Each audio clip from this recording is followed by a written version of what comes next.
Hello दोस्तों, कैसे हैं आप सभी। उम्मीद है आप सभी कुशल होंगे। मैं LC Sharma academy YouTube channel पर आपका स्वागत करता हूं। तो दोस्तों, क्या आप जानते हैं, डू यू नो, आज हम टेंस शब्द की उत्पत्ति और टेंस तथा टाइम में अंतर के बारे में पढ़ेंगे। टेंस एवं टाइम अलग अलग कॉन्सेप्ट यानी धारणा या संकल्पना है। टेंस इंग्लिश स्टडी के लिए ग्रामर कॉन्सेप्ट माना जाता है और टाइम एक नेचुरल कॉन्सेप्ट यानी प्राकृतिक संकल्पना होता है। इसलिए टेंस एवं टाइम समान कॉन्सेप्ट नहीं होते हैं। ऐसे बहुत से वाक्य होते हैं जो फ्यूचर टाइम यानी आने वाले समय में कार्य के संपन्न होने को प्रदर्शित करते हैं, लेकिन इंग्लिश ग्रामर के नियमों के अनुसार उन पर प्रेजेंट टेंस के नियम लागू होते हैं, अर्थात ऐसे वाक्यों की अंग्रेजी प्रेजेंट टेंस के नियमों के अनुसार बनाई जाती है। फॉर एग्ज़ाम्पल, वह कल आएगी।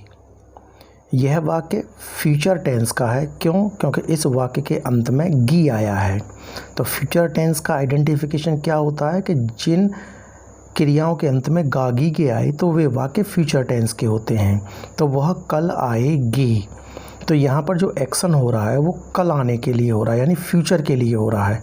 वाक्य फ्यूचर टेंस में है, लेकिन इसका ट्रांसलेशन हम फ्यूचर टेंस के रूल्स के अकॉर्डिंग ना करके प्रेजेंट टेंस के रूल्स के अकॉर्डिंग करेंगे। कैसे? शी इज़ कमिंग टुमारो, यानी इसका ट्रांसलेशन होगा कि वह कल आ रही है। She is coming tomorrow. ठीक है, तो फ्यूचर टेंस का हिंदी का वाक्य, लेकिन इसका ट्रांसलेशन हमने किस में किया है? प्रेजेंट टेंस में किया है। एक और वाक्य देखते हैं। श्रीमान शर्मा दिसंबर माह में सेवानिवृत्त होंगे। यह वाक्य भी फ्यूचर टेंस को शो कर रहा है, यानी श्रीमान शर्मा जो हैं कब रिटायर होंगे? दिसंबर माह में सेवानिवृत्त होंगे। वाक्य फ्यूचर टेंस में है, लेकिन इस वाक्य का जब हम इंग्लिश बनाएंगे तो वो प्रेजेंट टेंस में बनाएंगे। जैसे mister Sharma retires in the month of December. तो इस प्रकार हम कह सकते हैं कि ये जो टेंस और ये टाइम है, ये दो अलग अलग कॉन्सेप्ट होते हैं। यानी टेंस इंग्लिश स्टडी के लिए ग्रामेटिकल कॉन्सेप्ट है, और जो टाइम है, टाइम एक कैसा कॉन्सेप्ट है? टाइम एक नेचुरल कॉन्सेप्ट है। कैसा कॉन्सेप्ट है? Natural concept. अब हम टेंस की उत्पत्ति के बारे में जान लेते हैं। नोट का मतलब विशेष बात। टेंस शब्द की उत्पत्ति लैटिन भाषा के शब्द टेम्पस से हुई है, और टेम्पस का शब्द होता है, टेम्पस शब्द का अर्थ टाइम होता है। यानी टेंस शब्द की उत्पत्ति किससे हुई है? लैटिन भाषा के शब्द। तो लैटिन भाषा का वो कौन सा शब्द है? वो शब्द है टेम्पस। और टेम्पस का क्या मीनिंग होता है? टेम्पस का मीनिंग होता है टाइम। तो दोस्तों, टाइम और टेंस को समझने के बाद अब हम टेंस पर चलते हैं। टेंस जिसको कि हिंदी में काल कहते हैं। तो सबसे पहले हम लेते हैं इसके काइंड्स, यानी इसके प्रकार, यानी टेंस के कितने प्रकार होते हैं। तो there are 3 kinds of the tense, यानी काल के 3 प्रकार होते हैं। पहला प्रकार है प्रेजेंट टेंस, जिसको हिंदी में वर्तमान काल बोलते हैं। दूसरा प्रकार है पास्ट टेंस, जिसको हिंदी में भूतकाल बोलते हैं। और तीसरा प्रकार है फ्यूचर टेंस, जिसको हिंदी में भविष्य काल बोलते हैं। नोट यानी विशेष बात, प्रत्येक टेंस के 4 प्रकार होते हैं। ये जो 3 टेंस हैं, प्रेजेंट, पास्ट, फ्यूचर, इन तीनों के 4 प्रकार होते हैं। कौन कौन से? पहला प्रकार होता है इंडेफिनिट टेंस, जिसको हिंदी में बोलते हैं अनिश्चित काल। दूसरा प्रकार होता है कॉन्टीन्यूअस टेंस, जिसको हिंदी में बोलते हैं अपूर्ण काल। तीसरा प्रकार होता है परफेक्ट टेंस, जिसको हिंदी में बोलते हैं पूर्ण काल। और चौथा प्रकार होता है परफेक्ट कॉन्टीन्यूअस टेंस, यानी पूर्ण अपूर्ण काल। तो यानी प्रत्येक टेंस के कितने प्रकार होते हैं? 4। तो indefinite tense, continuous tense, perfect tense और परफेक्ट कॉन्टीन्यूअस टेंस। यदि हमें प्रेजेंट के 4 प्रकार बोल रहे हों तो इन सभी के सामने हम प्रेजेंट लगा देंगे। जैसे present indefinite tense, present continuous tense, present perfect tense, present perfect continuous tense. इसी प्रकार से past past indefinite tense, past continuous tense, past perfect tense, past perfect continuous tense. इसलिए इसी प्रकार फ्यूचर के future indefinite tense, future continuous tense, future perfect tense, future perfect continuous tense. तो इस प्रकार प्रत्येक टेंस के चार चार प्रकार होते हैं। नोट, विशेष बात दोस्तों, प्रत्येक टेंस को हम 6 प्रकार के वाक्यों के माध्यम से पढ़ेंगे। 6 प्रकार के वाक्य कौन से हैं, चलिए देखते हैं। पहला प्रकार है एफर्मेटिव सेंटेंस, यानी जब हम टेंस पढ़ेंगे तो इन टेंस को 6 प्रकार के सेंटेंसेस के थ्रू पढ़ेंगे। पहला प्रकार है एफर्मेटिव सेंटेंस, जिसको हिंदी में बोलते हैं स्वीकारात्मक वाक्य। दूसरा प्रकार है नेगेटिव सेंटेंस, जिसको हिंदी में बोलते हैं नकारात्मक वाक्य। तीसरा है इंटेरोगेटिव सेंटेंस टाइप ए, जिसको हिंदी में बोलते हैं प्रश्नवाचक वाक्य प्रकार ए। चौथा है इंटेरोगेटिव सेंटेंस टाइप बी, जिसको हिंदी में बोलते हैं प्रश्नवाचक वाक्य प्रकार बी। पांचवा है negative cum interrogative sentence type A. Cum का मतलब यहाँ पर एंड से है, तो जहाँ पर एंड का यूज होना होता है तो वहाँ पर हम कम लगाते हैं, CUM।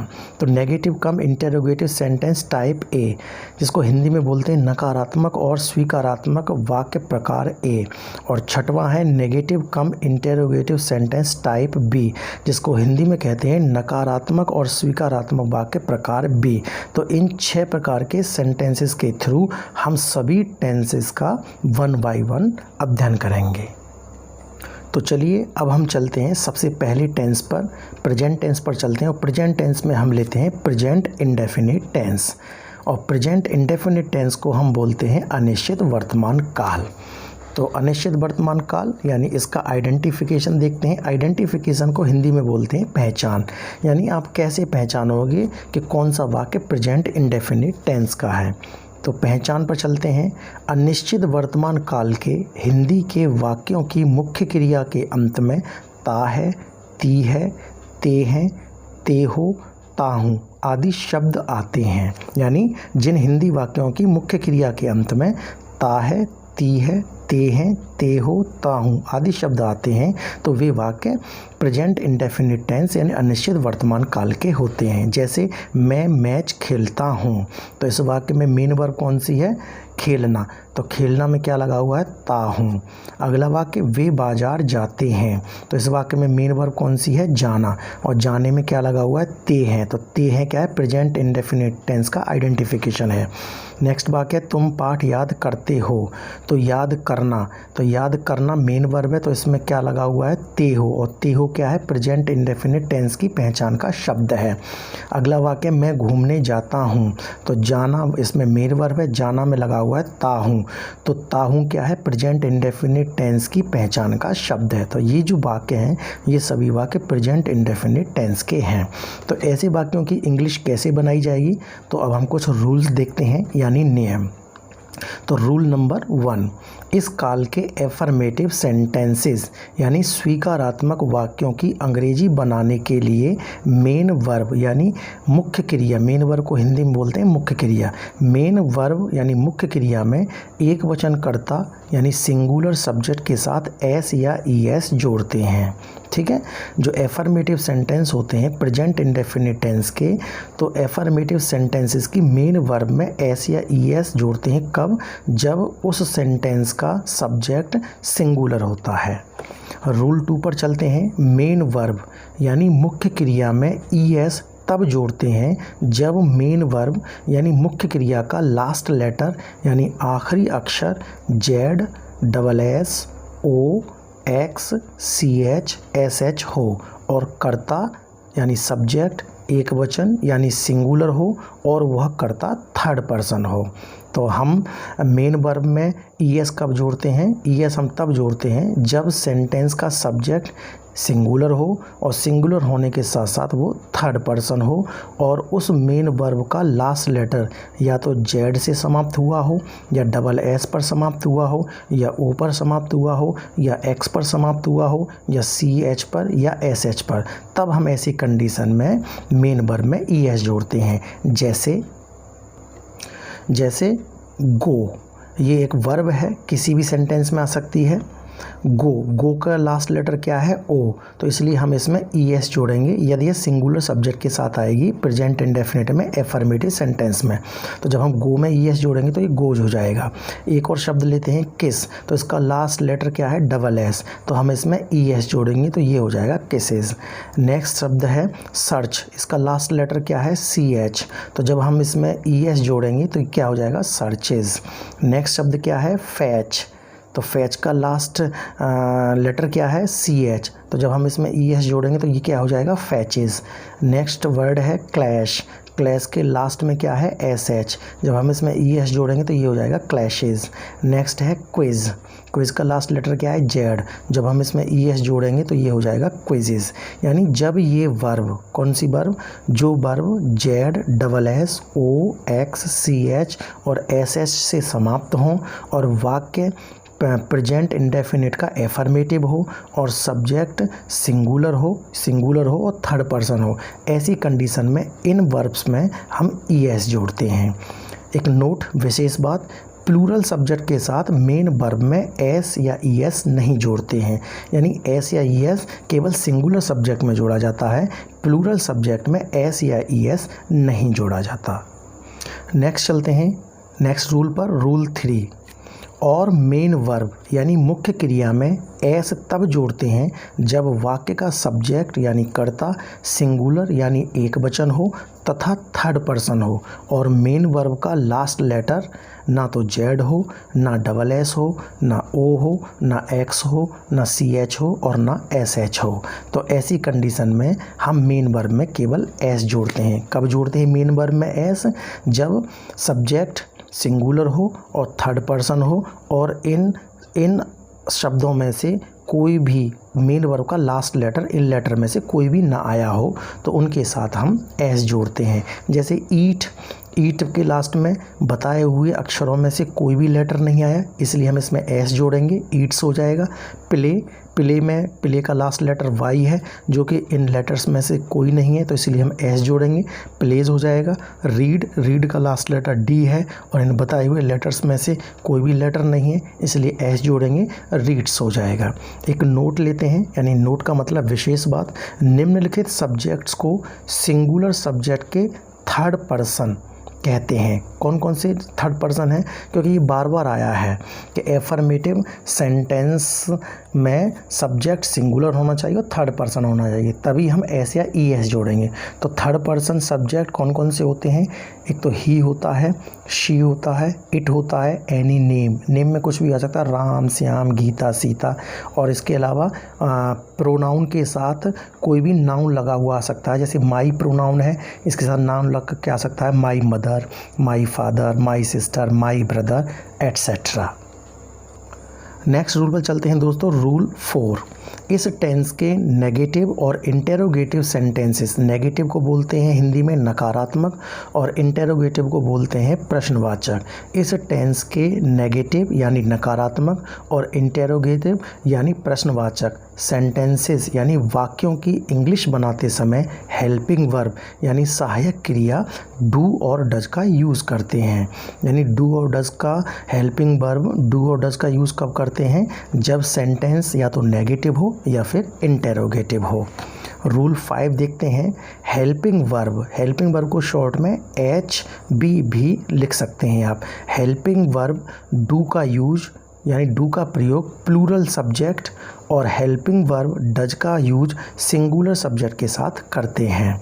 तो एक नोट देखते हैं, यानी हेल्पिंग वर्ब डू कब लगाते हैं? हेल्पिंग वर्ब डू लगाते हैं हम प्लूरल सब्जेक्ट यानी बहुवचन कर्ता के साथ, और हेल्पिंग वर्ब डज का हम यूज़ करते हैं सिंगुलर सब्जेक्ट यानी एक वचन कर्ता के साथ। एक नोट लेते हैं, नोट मतलब विशेष बात, सिंगुलर सब्जेक्ट यानी एक वचन कर्ता कौन कौन से होते हैं? ही, शी, इट, एनी नेम, यानी ये क्या होते हैं? ये सिंगुलर सब्जेक्ट होते हैं। एनी नेम का मतलब होता है नाउन है, सिंगुलर नाउन, तो ये सिंगुलर सब्जेक्ट यानी एक वचन कर्ता होते हैं। अब हम लेते हैं प्लूरल सब्जेक्ट्स यानी बहुवचन कर्ता। तो बहुवचन कर्ता कौन कौन से होते हैं? I, you, we, they, any plural noun. Any plural noun का मतलब क्या है? जैसे बॉयज़ है ना, गर्ल्स, चिल्ड्रन, टीचर्स, तो ये सभी प्लूरल नाउन्स होते हैं। नेक्स्ट चलते हैं रूल 6 की तरफ। जब इस टेंस के वाक्यों में सब्जेक्ट के अनुसार हेल्पिंग वर्ब डू या डज लग जाता है तो मेन वर्ब के अंत में एस या ईएस नहीं लगता है। यानी इससे पहले रूल आया था कि मेन वर्ब में एस या ईएस केवल एफर्मेटिव सेंटेंसेस में ही लगाते हैं, वो भी सिंगुलर सब्जेक्ट के साथ। लेकिन जिन सेंटेंसेस में हेल्पिंग वर्ब डू या डज का यूज हो जाता है तो ऐसी कंडीशन में चाहे सब्जेक्ट सिंगुलर हो या प्लूरल हो तो ऐसी कंडीशन में हम ना तो एस लगाएंगे ना ही ईएस लगाएंगे। तो दोस्तों ये कुछ रूल्स थे प्रेजेंट इंडेफिनिट टेंस के वाक्यों की अंग्रेजी बनाने के। तो अब हम चलते हैं नेक्स्ट स्लाइड पर, फॉर्मूलाज और स्ट्रक्चर्स। फॉर्मूलाज यानी सूत्र और स्ट्रक्चर्स यानी संरचना। यानी अब हम ऐसे कुछ फॉर्मूलाज का स्टडी करेंगे जिनके आधार पर प्रेजेंट इंडेफिनिट टेंस के वाक्यों की इंग्लिश बनाई जाती है। तो जैसा मैंने आपको पहले बताया था कि हम प्रत्येक टेंस का अध्ययन 6 टाइप के सेंटेंसेस के थ्रू करेंगे। तो हम सबसे पहले लेते हैं formula for affirmative sentences. Formula means सूत्र, फॉर मीन्स के लिए, एफर्मेटिव मीन्स स्वीकारात्मक और सेंटेंसेस मीन्स वाक्य। तो फॉर्मूला फॉर एफर्मेटिव सेंटेंसेस यानी स्वीकारात्मक वाक्यों के लिए सूत्र। तो सबसे पहले हम सब्जेक्ट को हम SUB भी लिख सकते हैं शॉर्ट में। सब्जेक्ट, सबसे पहले हम सब्जेक्ट की इंग्लिश लेंगे, उसके बाद प्लस वर्ब फर्स्ट, वर्ब को हम शॉर्ट में वी लिख सकते हैं। वर्ब फर्स्ट यानी वर्ब फर्स्ट जो आएगी उसके साथ एस या ईएस जुड़ेगा। कहाँ एस जुड़ेगा कहाँ ईएस जुड़ेगा ये रूल्स में हम पढ़ चुके हैं। उसके बाद ऑब्जेक्ट को शॉर्ट में हम OBJ भी लिख सकते हैं और प्लस अदर वर्ड OW यानी O मीन्स अदर और W मीन्स वर्ड। तो अदर वर्ड को हम शॉर्ट में OW भी लिख सकते हैं। तो ये एफर्मेटिव सेंटेंसेस का फॉर्मूला है। क्या फॉर्मूला है? Subject plus verb first with S या ईएस के plus object plus other word. अब हम एग्जाम्पल देख लेते हैं। फॉर एग्जाम्पल, वह अपना पाठ याद करता है। तो इस वाक्य में वह सब्जेक्ट है, याद करता है ये वर्ब है और अपना पाठ ये ऑब्जेक्ट है। तो इस फॉर्मूला के अकॉर्डिंग हम इसकी इंग्लिश बनाएंगे। तो वह की इंग्लिश होती है ही और याद करना की इंग्लिश होती है लर्न और अपना पाठ यानी वह के साथ अपना की अंग्रेजी आएगी हिज और पाठ की अंग्रेजी होती है लेसन। तो ही लर्न्स हिज लेसन। यहाँ हमने लर्न में एस जोड़ा है। लर्न में एस क्यों जोड़ा है? इसलिए जोड़ा है क्योंकि पहले तो ये वाक्य एफर्मेटिव है, दूसरा इस वाक्य का सब्जेक्ट सिंगुलर यानी एक वचन है, और तीसरी बात ये थर्ड पर्सन है, और चौथी बात ये जो वर्ब है लर्न इसका लास्ट का जो लेटर है एन, लास्ट का लेटर एन है और बताए हुए जो लेटर से उनमें से वो लेटर नहीं है, तो इसलिए हम इसमें एस जोड़ेंगे। तो ही लर्न्स हिज लेसन। एक और वाक्य देखते हैं, तुम पतंग उड़ाते हो। तो तुम सब्जेक्ट है, उड़ाते हो ये मेन वर्ब है और पतंग ये ऑब्जेक्ट है। तो तुम की अंग्रेजी यू होती है, उड़ाना की अंग्रेजी फ्लाई होती है और पतंग की काइट होती है। तो यू फ्लाई द काइट। तो यहाँ पर हमने फ्लाई में एस या एस नहीं जोड़ा। क्यों नहीं जोड़ा? क्योंकि सब्जेक्ट प्लूरल है। एस या एस हम केवल सिंगुलर सब्जेक्ट के साथ जोड़ते हैं एफर्मेटिव सेंटेंसेस में। क्लियर? अब हम चलते हैं नेक्स्ट सेंटेंस की तरफ, formula for negative sentences. Formula means सूत्र, फॉर मीन्स के लिए, नेगेटिव मीन्स नकारात्मक और सेंटेंसेस मीन्स वाक्य। तो फॉर्मूला फॉर नेगेटिव सेंटेंसेस यानी नकारात्मक वाक्यों के लिए सूत्र। तो नकारात्मक वाक्यों के लिए सूत्र क्या होगा? सबसे पहले हम सब्जेक्ट लेंगे प्लस हेल्पिंग वर्ब लेंगे। हेल्पिंग वर्ब डू हम लेंगे प्लूरल सब्जेक्ट के साथ विद प्लूरल सब्जेक्ट, और हेल्पिंग वर्ब हम डज लेंगे विद सिंगुलर सब्जेक्ट, प्लस हम नहीं की अंग्रेजी नॉट लगाएंगे, प्लस हम वर्ब फर्स्ट लेंगे विदाउट एस और ई एस, बिना एस और ई एस के। उसके बाद हम ऑब्जेक्ट लेंगे और प्लस अदर वर्ड। एस और ई एस के हम क्यों नहीं लेंगे? क्योंकि हेल्पिंग वर्ब जहाँ हेल्पिंग वर्ब डू या डज यूज हो जाते हैं वहाँ पर हम वर्ब में एस या ई एस नहीं लगाते। तो एक बार और फॉर्मूला देख लेते हैं। Subject plus helping verb do और does plus not plus verb first plus object और plus other word. For example, गरीब बच्चे स्कूल नहीं जाते हैं। तो गरीब बच्चे ये सब्जेक्ट है, जाते हैं ये वर्ब है, स्कूल ये ऑब्जेक्ट है और न ही ये नेगेटिव वर्ड है। तो फॉर्मूला हमारा क्या कह रहा है, सबसे पहले हम सब्जेक्ट लेंगे तो गरीब बच्चे, तो गरीब से पहले हम दा लगाएंगे तो द पुअर चिल्ड्रन, ठीक है। गरीब बच्चे, चिल्ड्रन ये बहुवचन है, तो बहुवचन के साथ हम हेल्पिंग वर्ब डू यूज़ करेंगे डू विद प्लूरल सब्जेक्ट, तो द पुअर चिल्ड्रन डू। उसके बाद हम नहीं की अंग्रेजी नॉट, डू नॉट। उसके बाद हम वर्ब फर्स्ट बिना एस और ई एस के गो टू, गो के साथ टू आएगा, और स्कूल के स्कूल, तो the poor children do not go to school. एक और वाक्य देखते हैं, वह एक मधुर गाना नहीं गाती है, तो वह सब्जेक्ट है, गाती है यह वर्ब है, एक मधुर गाना यह ऑब्जेक्ट है और नहीं नेगेटिव वर्ड यानी नॉट है।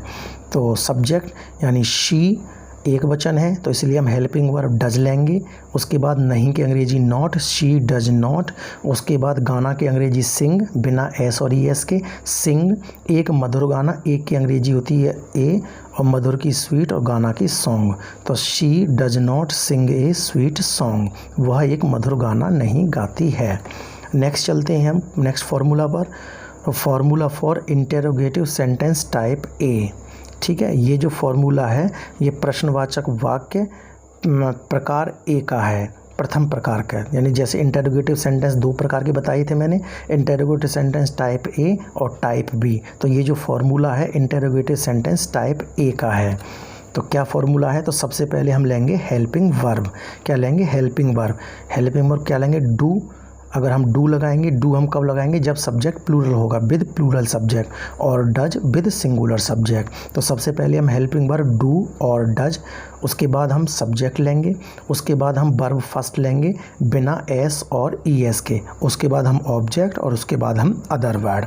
जैसे फॉर एग्जांपल, क्या वे सुबह दूध पीते हैं, ठीक है। क्या, तो कैसे पहचान करोगे कि यह वाक्य इंटेरोगेटिव टाइप 1 का है। हिंदी सेंटेंस के शुरू में क्या आ जाए, जिस हिंदी सेंटेंस के शुरू में क्या आ जाए तो वो सेंटेंस इंटेरोगेटिव टाइप 1 का होता है, और जिस इंग्लिश सेंटेंस के शुरू में हेल्पिंग वर्ब आ जाए, कोई भी हेल्पिंग वर्ब, तो वह सेंटेंस इंटेरोगेटिव टाइप ए का होता है। तो क्या वे सुबह दूध पीते हैं, तो वे इसमें सब्जेक्ट है, पीते हैं ये हमारा वर्ब है, और दूध क्या है ऑब्जेक्ट है, और सुबह ये अदर वर्ड है। तो वे बहुवचन है, तो बहुवचन के साथ हम हेल्पिंग वर्ब डू लगाएंगे, तो डू दे। पीना की अंग्रेजी होती है ड्रिंक, और दूध की अंग्रेजी होती है मिल्क, है ना। सुबह, तो सुबह की अंग्रेजी हम लगाते हैं इन द मॉर्निंग। तो क्या वे सुबह दूध पीते हैं, do they drink milk in the morning. एक और विशेष बात कि इंटेरोगेटिव सेंटेंसेस में हम क्वेश्चन मार्क लगाते हैं, ना कि फुल स्टॉप, इसका विशेष ध्यान रखें। चाहे वाक्य हिंदी का हो या इंग्लिश का, सभी प्रकार के सेंटेंसेस में इंटेरोगेटिव में हम क्वेश्चन मार्क का यूज़ करते हैं। एक और वाक्य लेते हैं, क्या बच्चा शोर मचाता है, तो बच्चा ये सब्जेक्ट है, शोर मचाना ये वर्ब है, ना तो इसमें ऑब्जेक्ट दिया है ना ही इसमें अदर वर्ड दिया है। तो बच्चा सिंगुलर सब्जेक्ट है, तो इसके साथ हम हेल्पिंग वर्ब क्या यूज़ करेंगे, डज यूज़ करेंगे। तो डज बच्चा के अंग्रेजी से पहले हम दा लगाएंगे, तो डज द चाइल्ड, और शोर मचाना की अंग्रेजी होती है मेक आ नॉइज़, ये पूरी इंग्लिश होती है शोर मचाना की। तो does the child make a noise, question mark. Next चलते हैं दोस्तों नेक्स्ट फार्मूला पर, formula for interrogative sentence type B. अब हम इंटेरोगेटिव टाइप बी पर चलते हैं, यानी प्रश्नवाचक वाक्य द्वितीय प्रकार के फार्मूला पर चलते हैं हम। तो सबसे पहले हम क्या लेंगे, क्वेश्चन वर्ड लेंगे, ठीक है। क्वेश्चन वर्ड को हम शॉर्ट में QW भी लिख सकते हैं।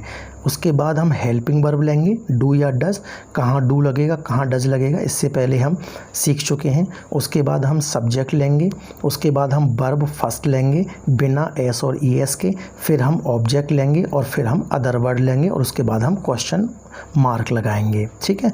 क्या फार्मूला है, question word plus helping verb do और does plus subject plus verb first without S और E S plus object plus other word plus question mark.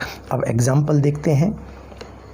For example, तुम रात में चाय क्यों पीते हो, तो इंटेरोगेटिव सेंटेंस टाइप बी किस प्रकार के होते हैं? हिंदी के वाक्य के बीच में कोई भी इंटेरोगेटिव वर्ड आ सकता है, कोई भी प्रश्नवाचक शब्द, क्या, क्यों, कब, कैसे, कहाँ, तो ये सभी प्रश्नवाचक शब्द होते हैं। यदि किसी हिंदी सेंटेंस के ये बीच में आए हैं तो वो sentence interrogative sentence type B होता है। और इंग्लिश सेंटेंस के शुरू में क्वेश्चन वर्ड आते हैं, जैसे why, where, what, how many, how much, तो ये इंटेरोगेटिव वर्ड जब इंग्लिश सेंटेंस में शुरू में आए तो वे इंटेरोगेटिव सेंटेंस टाइप बी होते हैं।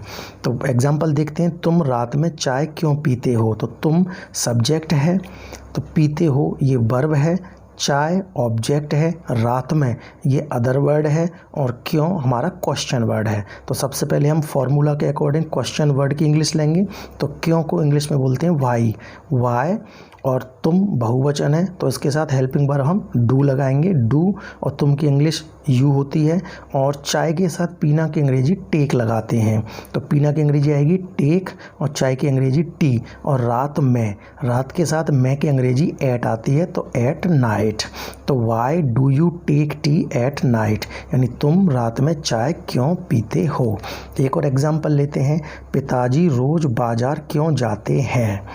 तो पिताजी ये सब्जेक्ट है, जाते हैं ये वर्ब है, बाजार ये ऑब्जेक्ट है, रोज अदर वर्ड है, और क्यों यह क्वेश्चन वर्ड है। तो पिताजी रोज बाजार क्यों जाते हैं? तो क्यों सबसे पहले हम क्वेश्चन वर्ड की इंग्लिश लेंगे फॉर्मूला के अकॉर्डिंग। तो क्यों की इंग्लिश होती है वाई, उसके बाद हम हेल्पिंग वर्ब डू या डज लगाएंगे फॉर्मूला के अकॉर्डिंग, ठीक है। तो डू या डज लगाने के लिए हम सब्जेक्ट देखेंगे, तो सब्जेक्ट पिताजी है, एक वचन है यानी सिंगुलर है, तो हम डज लगाएंगे।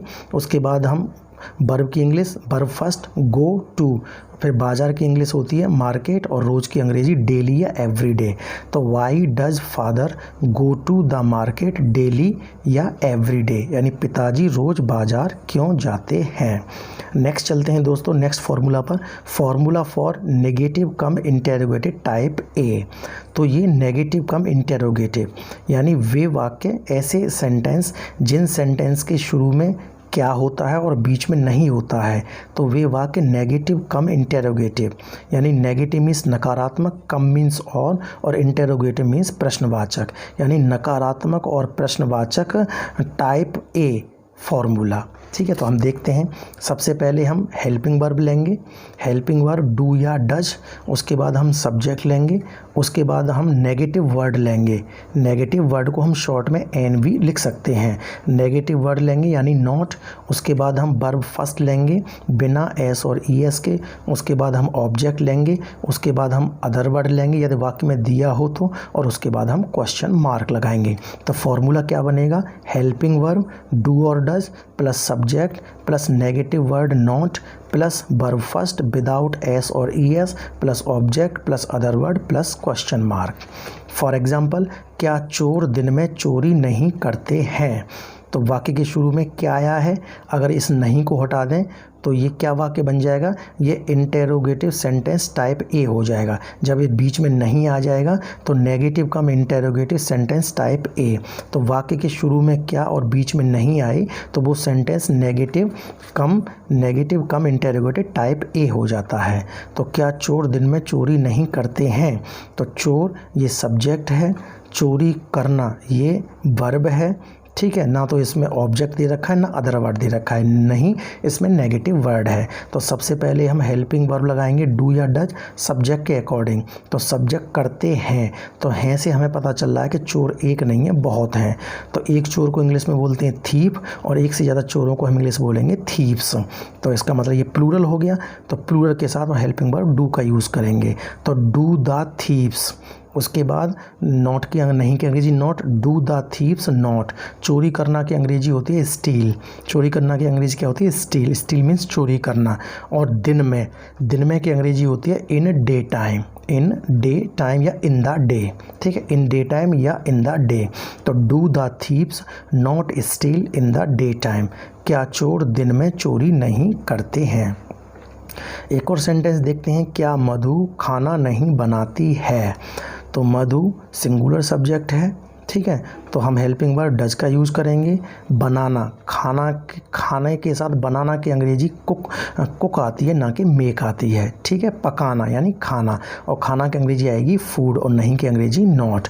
तो मधु क्या है, सिंगुलर सब्जेक्ट यानी एक वचन है, तो हेल्पिंग वर्ब हम डज लेंगे। तो does Madhu not cook the food, तो क्या मधु खाना नहीं बनाती है। नेक्स्ट चलते हैं नेक्स्ट फार्मूला की तरफ। फार्मूला है formula for negative cum interrogated type B. ये जो वाक्य थे ये टाइप ए पर थे, अब हम लेते हैं टाइप बी। टाइप बी में क्या होता है देखते हैं। सबसे पहले हम क्वेश्चन वर्ड लेंगे, क्वेश्चन वर्ड के बाद हेल्पिंग वर्ब डू और डज लेंगे, उसके बाद हम सब्जेक्ट, उसके बाद नेगेटिव वर्ड नॉट, उसके बाद वर्ब फर्स्ट बिना एस और ईएस के, उसके बाद ऑब्जेक्ट, और उसके बाद अदर वर्ड। ये टाइप बी का फॉर्मूला है नेगेटिव कम इंटेरोगेटिव का। तो कैसे पहचान करोगे कि ये वाक्य टाइप बी है, यानी टाइप बी जो होता है नेगेटिव और नकारात्मक का टाइप बी जो होता है, तो ऐसे वाक्य हिंदी वाक्यों के बीच में प्रश्नवाचक और नकारात्मक यानी क्वेश्चन वर्ड और नेगेटिव वर्ड साथ साथ आते हैं। क्यों, देखिए देखा आपने इस वाक्य में क्यों और नहीं ये साथ साथ आए हैं। तो कोई भी क्वेश्चन वर्ड हो सकता है, तो जब कोई भी क्वेश्चन वर्ड के साथ नहीं शब्द आता है तो वो negative cum interrogative type B हो जाता है। फॉर एग्जांपल, अध्यापक कक्षा में क्यों नहीं पढ़ाता है, तो क्यों क्वेश्चन वर्ड है, नहीं नेगेटिव वर्ड है, अध्यापक सब्जेक्ट है, पढ़ाता है ये वर्ब है, और कक्षा में ये ऑब्जेक्ट की जगह आएगा, लेकिन ये ऑब्जेक्ट है नहीं। ठीक है। तो सबसे पहले हम क्वेश्चन वर्ड की अंग्रेजी लेंगे वाई, उसके बाद हम हेल्पिंग वर्ब डू या डज लगाएंगे। तो डू या डज लगाने के लिए सब्जेक्ट देखेंगे, सब्जेक्ट एक वचन है तो हम हेल्पिंग वर्ब डज लगाएंगे। उसके बाद हम सब्जेक्ट की इंग्लिश लेंगे द टीचर, उसके बाद नहीं की अंग्रेजी नॉट, उसके बाद पढ़ाना वर्ब की अंग्रेजी वर्ब फर्स्ट की टीच, और उसके बाद कक्षा में इन द क्लास। तो why does the teacher not teach in the class, अध्यापक कक्षा में क्यों नहीं पढ़ाता है। नेक्स्ट देखते हैं, लड़के घर का काम क्यों नहीं करते हैं। ठीक है। तो लड़के ये सब्जेक्ट है, घर का काम ठीक है ये ऑब्जेक्ट है, करते हैं ये वर्ब है, क्यों आपका क्वेश्चन वर्ड है, और नहीं नेगेटिव वर्ड है। तो फॉर्मूला के अकॉर्डिंग हम इंग्लिश बनाएंगे। तो लड़के बहुवचन है तो हम हेल्पिंग वर्ब डू लेंगे। तो सबसे पहले क्वेश्चन वर्ड की अंग्रेजी क्यों, तो क्यों की अंग्रेजी वाई, उसके बाद डू, उसके बाद सब्जेक्ट की अंग्रेजी द बॉयज़, उसके बाद नहीं की अंग्रेजी नॉट, उसके बाद करना की अंग्रेजी डू, और उसके बाद घर का काम की अंग्रेजी द होमवर्क। तो इंग्लिश बनेगी why do the boys not do the homework, लड़के घर का काम क्यों नहीं करते हैं। तो दोस्तों ये था प्रेजेंट इंडेफिनिट टेंस। तो इसके बाद हम नेक्स्ट पार्ट लेंगे, वो नेक्स्ट पार्ट में हम नेक्स्ट टेंस का डिस्कस करेंगे। दोस्तों वीडियो पसंद आया हो तो वीडियो को लाइक करें, शेयर करें, और LC Sharma academy YouTube channel को सब्सक्राइब करें। Thank you so much.